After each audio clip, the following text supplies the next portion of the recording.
할렐루야! 오늘은 세종을, 내일은 대한민국과 온 땅에 전도와 선교의 사명을 감당하는 세종순복음 드림교회입니다.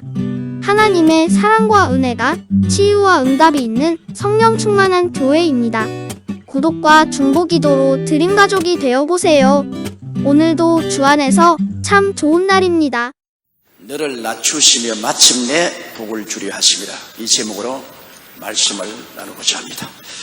평소 주님을 잘 믿고 섬기는 성도가 큰 시련과 고난을 당할 때 제게 묻는 질문이 이러합니다. 목사님, 저는 성수주의라고 11조 달 드리며 저 딴엔 주님을 잘 믿으려고 애를 쓰는데 왜 이와 같은 시련이 다가옵니까? 제가 무엇을 잘못한 것입니까? 이러한 질문에 대한 간단한 대답은 어렵습니다만 그 질문에 대한 일반적인 대답은 오늘 읽은 신명기의 말씀에 잘 기록되어 있습니다. 즉 하나님께서 우리로 밑바닥까지 낮아지게 하시면 장차 정상으로 높이시기 위한 시험이라는 것입니다. 여러분, 모세와 이스라엘 백성이 당한 일을 생각해 보면 이 사실을 잘 알 수 있습니다. 모세는 미디안 광야에서 40년 동안 목동 생활로 낮아질 대로 낮아진 삶을 경험한 사람입니다. 원래 모세는 바로 왕의 딸의 양자로서 40세까지 애굽에서 화롭게 자라났습니다. 그는 애굽의 모든 교육기관에서 학문에 통달하고 영광을 누리고 호의호식했습니다. 이스라엘 사람으로서 있을 수 없을 만한 영화를 바로의 딸의 양자가 되어서 누렸습니다.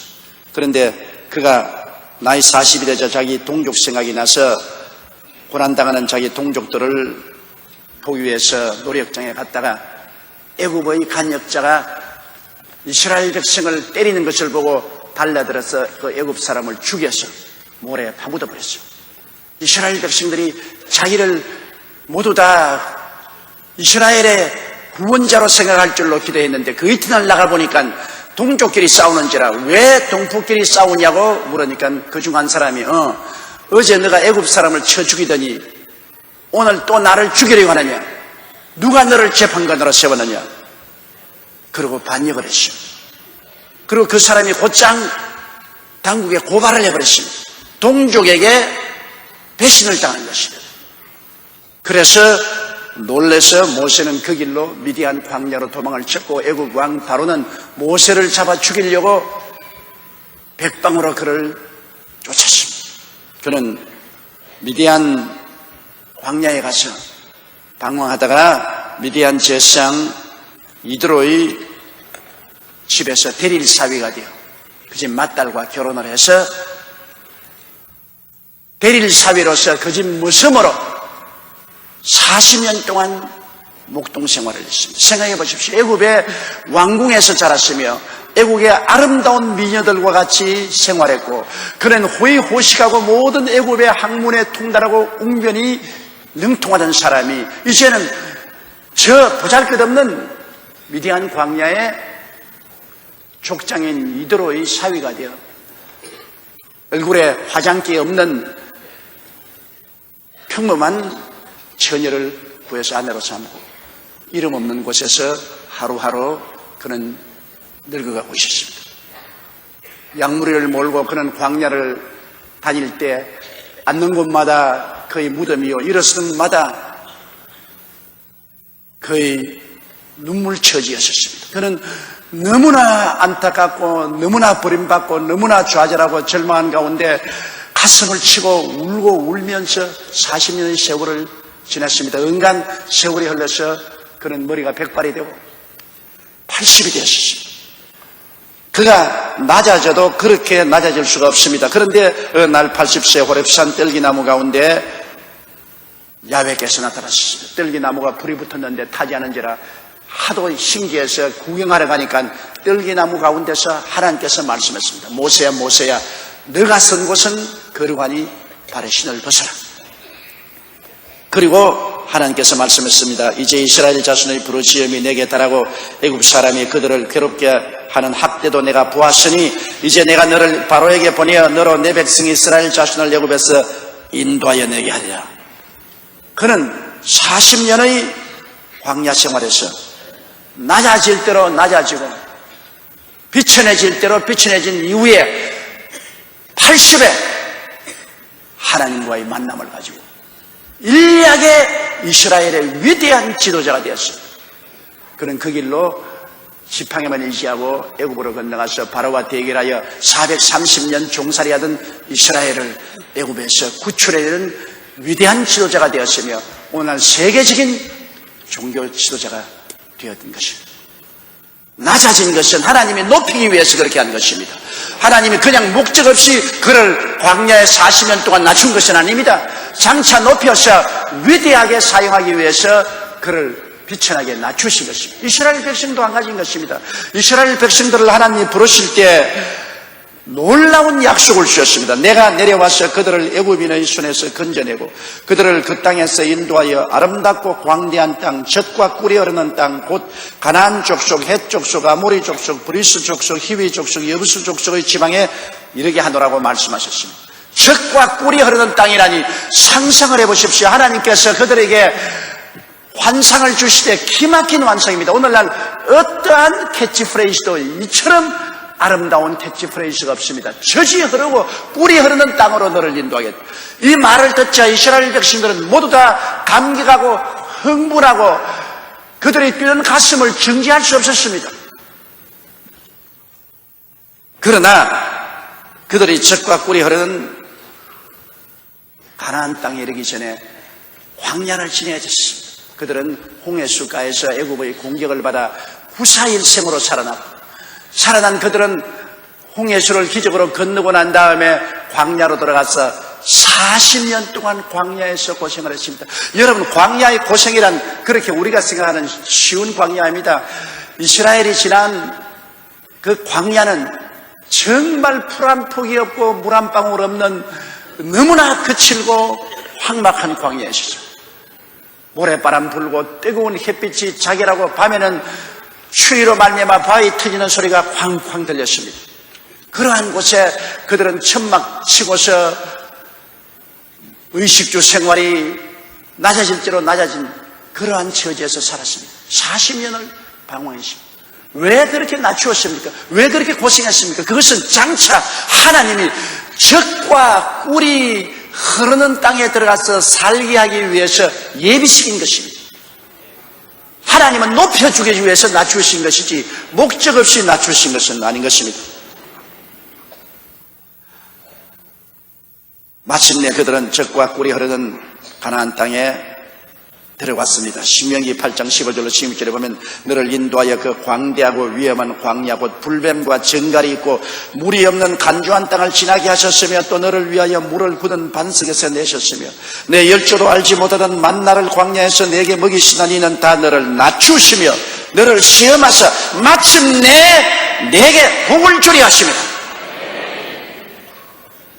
복을 주기 위한 목적하에서 주님께서 낮추시고 시험하신 것입니다. 우리는 우리 주 예수 그리스도를 보아서도 너무나 잘 압니다. 예수 그리스도가 얼마나 낮으십니까? 예수님은 하나님의 뜻을 쫓아 하늘과 땅과 세계와 그 가운데 모든 것을 지으신 창조주요 통치주입니다. 하나님의 말씀으로서 하나님의 모든 역사를 행하신 하나님의 아들이요 참 하나님이신 예수님이 그 영광의 보좌 버리시고 그 무수한 천군 천사의 호의를 다 버리시고 비천한 나사렛 한 여인의 몸에 태어나셨습니다. 그는 우리 사람과 같이 10달 동안 어머니 뱃속에 있었고 어린아기로 태어나서 의지 없이 어머니의 품에서 어머니의 젖을 빠는 참 하나님이 순수한 사람이 되어서 오셨습니다. 그리고 그는 이 세상에서 수고하며 살았었습니다. 양아버지 요셉의 목공장에서 함께 목공일을 하면서 그는 성장했었습니다. 그리고 그가 30세에 하나님의 때가 오매 부르심을 받아 요단강에서 세례 받으시고 성령으로 충만을 받으시고 40일 40야 금식하신 후 3년 반 동안 공생에는 그야말로 고난의 연속에 있었습니다. 산과 들에서 주무시고 풍찬 노숙을 하시면서 그런 살아셨고 마침내 유대인들과 로마 사람들의 공무에 잡혀서 십자가에 처참하게 못 박여 죽으셨습니다. 하나님이 낮아진 것을 보십시오. 어떻게 하나님이 인생으로 낮아진 것도 어마어마한 일인데 극악한 강도가 죽는 그 형에 처해서 십자가에 빨가벗고 양손과 양발에 못이 박히고 처참하게 죽으셨습니까? 주님은 낮아질 대로 낮아진 것입니다. 그러나 이렇게 예수님이 낮아지신 것은 이유가 있습니다. 빌립보 2장 5절로 8절로 너희 안에 이 마음을 품어라 곧 그리스도 예수의 마음이니 그런 근본 하나님의 본체신 하나님과 동등됨을 취할 것으로 여기지 아니하시고 오히려 자기를 비어 종의 형체를 가져 사람들로 같이 되었고 사람의 모양으로 나타나셨으며 자기를 낮추시고 죽기까지 복종하셨으니 곧 십자가에 죽으심이라고 말하는 것입니다. 예수님은 이처럼 처참할 정도로 낮아지셨습니다. 그러나 그 낮아지게 하시면 그를 통하여 인류를 구원하시고 하나님이 예수님을 높여서 하늘과 땅과 세계와 그 가운데 가장 높으신 이름을 주시기 위하신 것입니다. 목적 없이 낮아진 것 아닙니다. 낮아졌을 때 주님께서는 인류를 위한 대속 속죄물이 되셨고 주님은 높아지셔서 만왕의 왕 만주의 주가 되기 위한 것입니다. 빌립보 2장 9절로 11절에 이름으로 하나님이 그를 지극히 높여 모든 이름 위에 뛰어난 이름을 주셔 하늘에 있는 자들과 땅에 있는 자들과 땅 아래에 있는 자들로 모든 무릎을 예수의 이름에 꿇게 하시고 모든 입으로 예수 그리스도를 주라 시인하여 하나님 아버지께 영광을 돌리게 하시느니라고 말씀하셨습니다.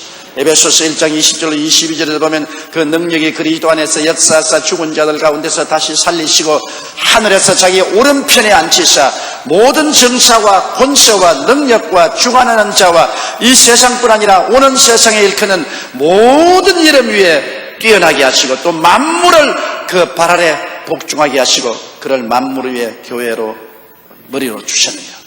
이 위대한 우리 주 예수 그리스도 그가 높아지시기 전에 얼마나 낮아졌다는 사실을 우리는 알아야 되는 것입니다. 우리가 존경하고 사모하고 기뻐하는 사도 바울 선생을 보십시오. 사도 바울 선생은 모든 사도보다 낮아진 분인 것입니다. 그는 원래 베냐민 지파 사람이고 바리새인 중이고 율법 군의자였습니다. 가마리엘 문화에서 랍비 교육을 받았고 로마의 시민권자였고 율법의 의로는 흠이 없는 자였습니다. 그러므로 엘리트 중에 엘리트요, 귀족 중에 귀족이요, 장차 산헤드린 회원 중에서 가장 어뜸이 될 수 있는 그러한 분이었습니다. 그러나 그가 다메섹 도중에서 예수 그리스도를 만나고 중생하고 변화를 받아 예수 그리스도의 제자가 되었습니다.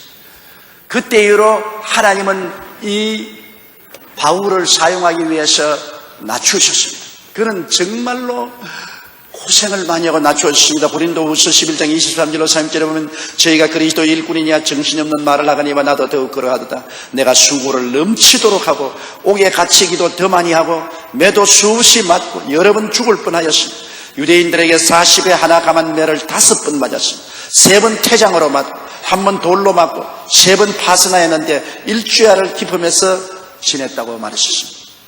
그러고 난 다음 그는 말하기를 여러 번 여행에 강의 위험과 강도의 위험과 동족의 위험과 이방인의 위험과 시내의 위험과 광야의 위험과 바다의 위험과 거짓 형제 중의 위험을 당하고 또 수고하며 애쓰고 여러 번 자지 못하고 줄이며 목마르고 여러 번 굶고 춥고 헐벗었노라. 이 외에 이런 고사하고 오히려 날마다 내 속에 눌리는 일이 있으니 곧 모든 교회를 위하여 염려하는 것이라.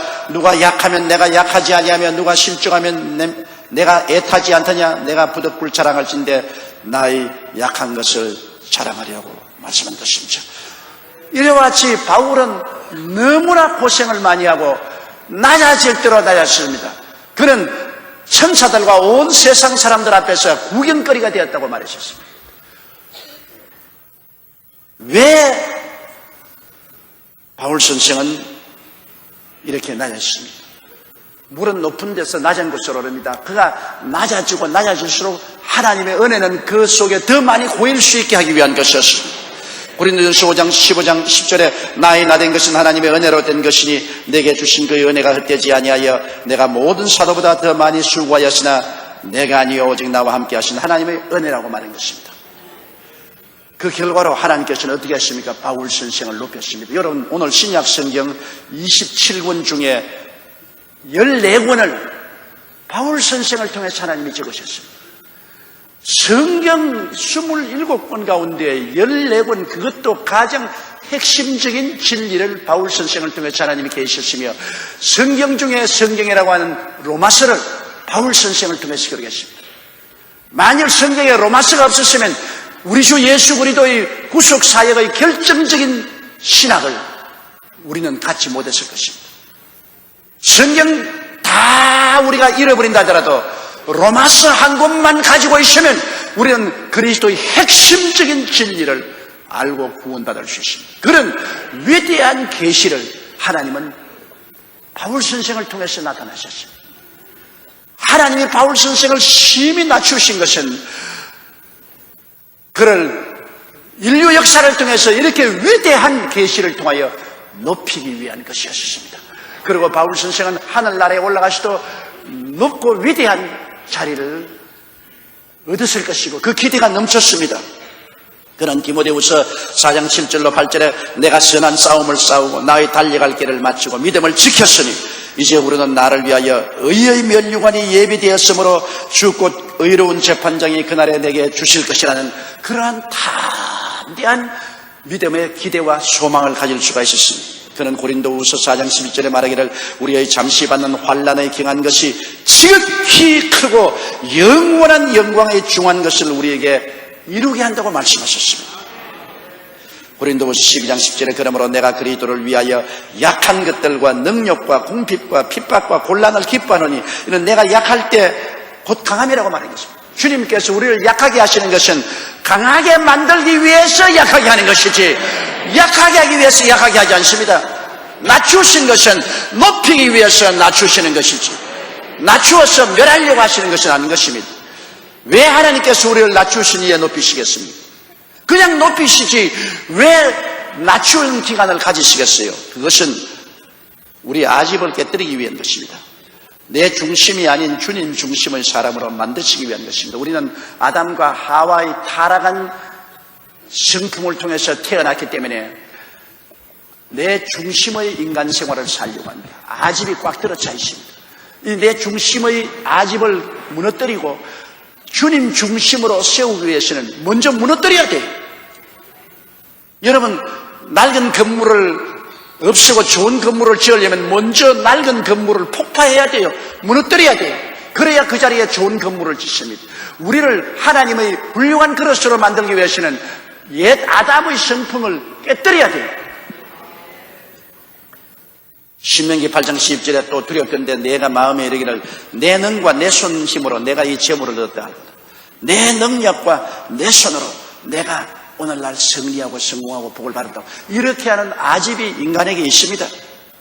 야고보서 1장 3절로 4절에 이는 너희 믿음의 시련이 인내를 만들어내는 줄 너희가 알미라. 인내를 온전히 이루라. 이는 너희가 온전하고 구비하여 조금도 부족함이 없게 하려면 우리가 깨어지고 변화받고 인내를 가진 신앙인이 되기 위해서 주님께서는 우리를 낮추시는 것입니다.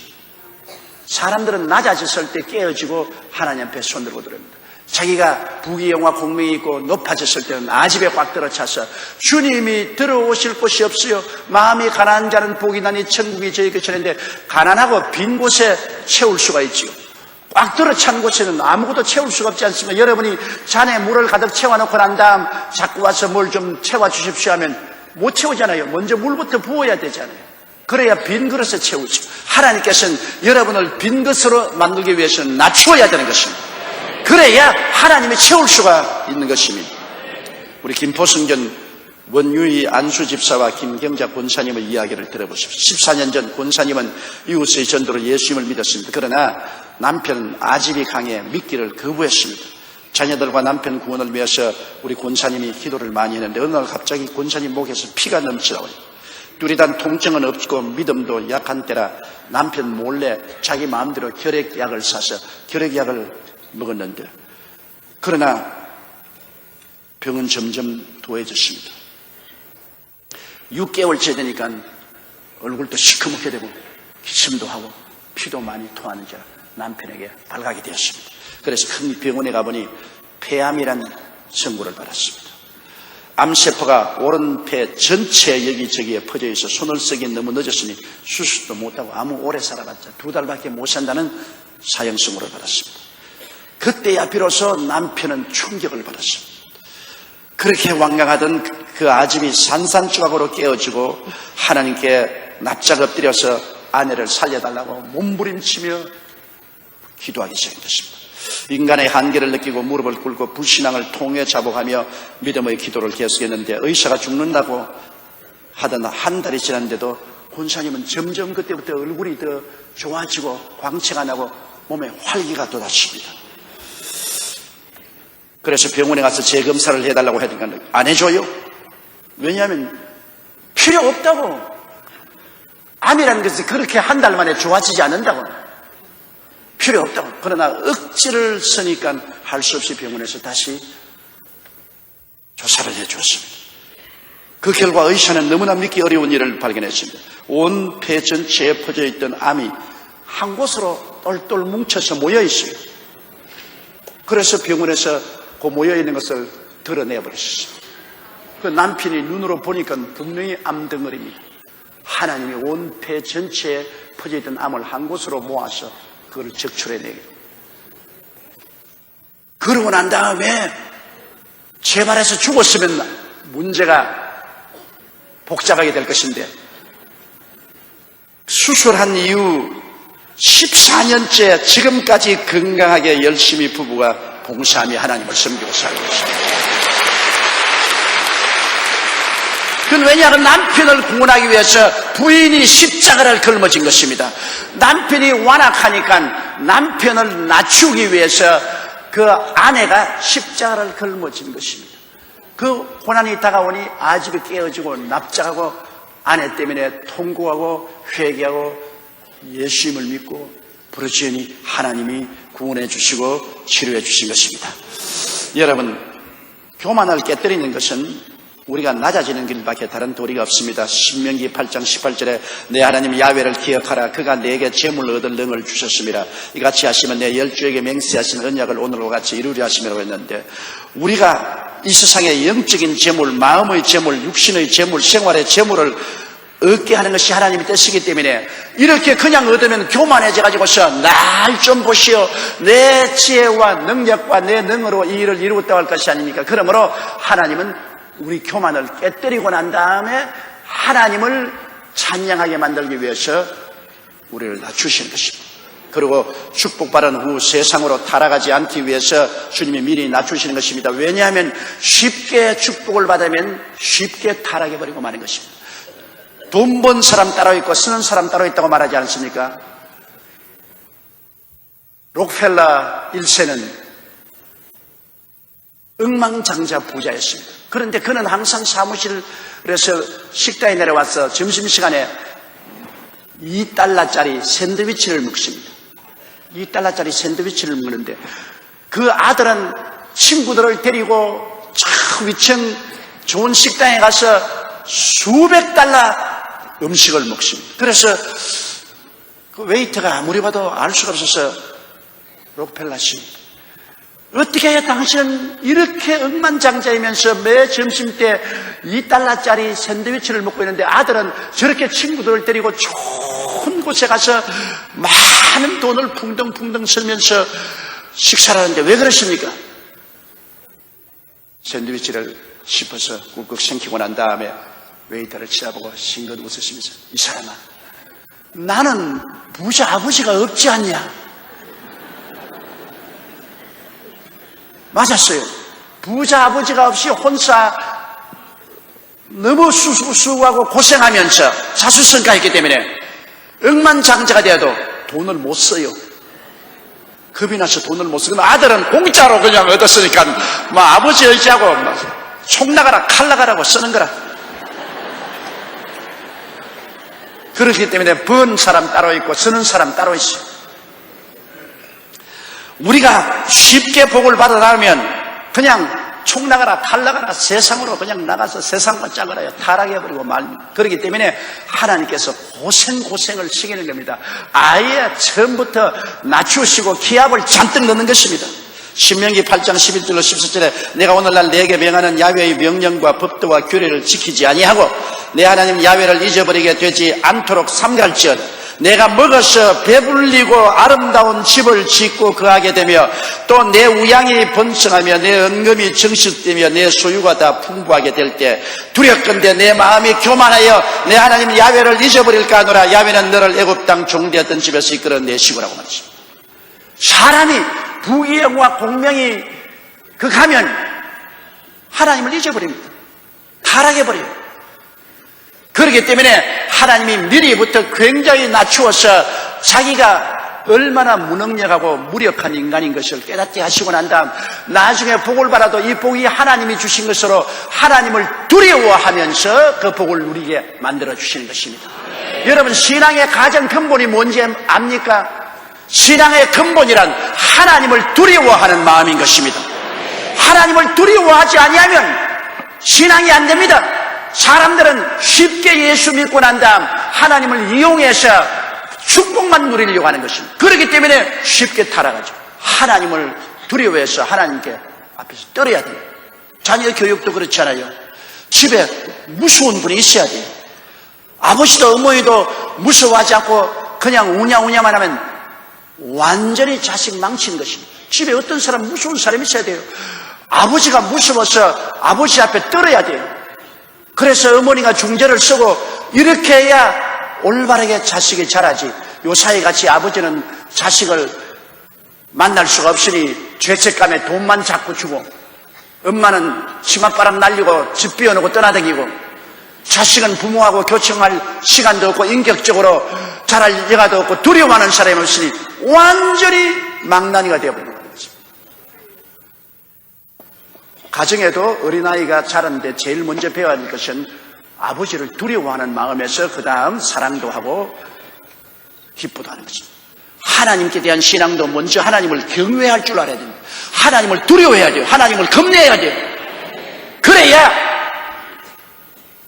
죄를 짓지 않습니다. 죄를 지으려고 할 때 하나님이 눈을 부릅뜨고 내려다 보시는 하나님이 보이는데 어떻게 죄를 지어요? 오늘날 우리 한국 기독교회의 큰 잘못은 하나님을 두려워하는 마음이 교회와 성도에게서 사라졌다는 것입니다. 그렇기 때문에 쉽게 유혹에 빠지고 죄와 타협을 하는 것은 하나님을 만만하게 생각하기 때문인 것입니다. 우리가 축복받은 후에 세상으로 타락하지 않기 위해서는 하나님 두려움을 배우기 위해서 낮추시는 것입니다.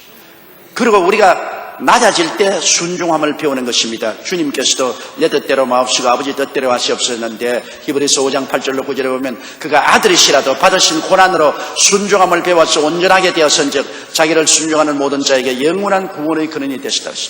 아들인데도 고난을 통해서 순종함을 배웠다고 성경은 말하고 있는 것입니다. 아브라함이 왜 위대합니까? 아브라함의 생애는 참으로 고생을 많이 했습니다. 그 고생을 통해서 아브라함이 하나님 순종하는 것을 배웠습니다.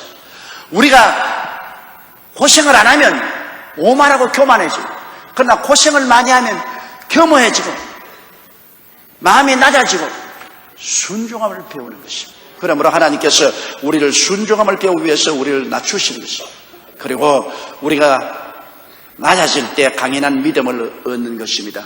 여러분, 고생 안 하면 인내력이 없잖아요. 요사이 자녀들이 인내력이 없는 것은 고생하지 않고 키웠기 때문에 조금만 어려움을 당하면 박살이 나는 것입니다. 인격적인 파산이 오는 것입니다. 그러나 옛날에 고생하고 살은 사람은 어떠한 역경이 다가와도 움직이지 않고 굳건하게 서서 나갑니다. 인내력이 길러진 것입니다. 인내력은 그냥 호사스럽게 해서 배우는 것도 아니요, 학교에서 배우는 것도 아닙니다.